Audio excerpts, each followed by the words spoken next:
Okay, I want to talk about something that we get, especially in some of the vacation areas that we work in, is that lenders, as a rule, no matter what anyone's told you, I don't care if the CIBC rep has come into an office and told you that this is okay, or some bank rep or some broker, lenders, as a rule, do not like Airbnb income. They don't like the idea of viewing Airbnb. They view it like a hotel.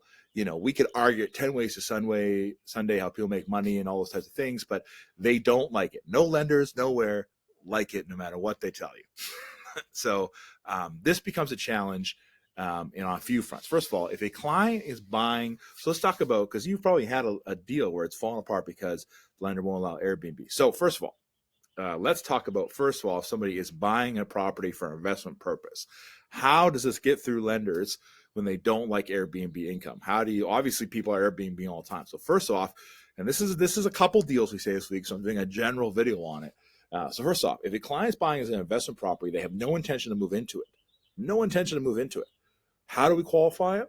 We win with the lenders by saying, this is how much it will rent for on a monthly basis. So worst case scenario, on a monthly basis, this is how much it will rent for on an ongoing basis. It's going to rent for $2,500 a month. It's going to rent for, $3,000 a month. We use that number. We do not require a lease. We have an appraiser write that number down. That allows us to be qualified a monthly rental number. Hint here, and I know lots of people disagree with this.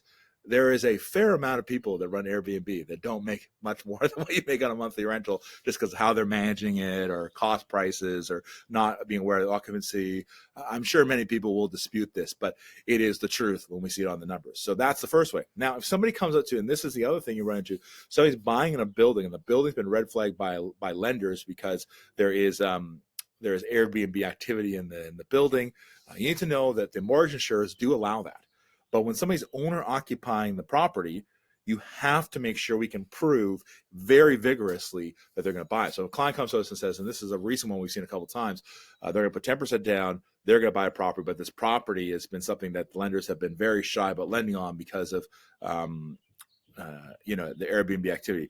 We have to be able to paint the picture that they're going to move in there. So that means they're going to have to sign a declaration. It means it's going to have to make sense with their income. If they say that they're moving from a 7,000 square foot home and they're going to move into the condo, these are all things that we have to know for certain are happening. So when you see these inconsistencies happen where people are saying, hey, I got this person and they got mortgage through Scotiabank, and then the next person went to Scotiabank and goes, no, you have to realize this becomes very case by case, and painting that picture and the broker doing the best job at articulating that picture honestly and accurately is important. This means that when you sell a property and you have something where you have existing Airbnbs, that may be a problem. Somebody says, well, look, there's still some bookings we got to take care of.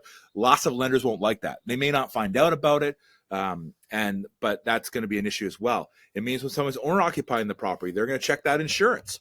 They're going to see, does insurance allow for Airbnb? And so these are the ways that things go sideways and those types of things. So if you have a client looking to Airbnb a property, there are some options. There is actually some other loan products that are specifically for that type of income as well. So if you need help with that, that's important that you reach out to us. The last piece I'll put in there is that what we do find is that a lot of buildings get unfairly flagged as short-term rentals. People are renting short-term rentals. Your clients have no intention of renting short-term rentals, but no one's lending on it.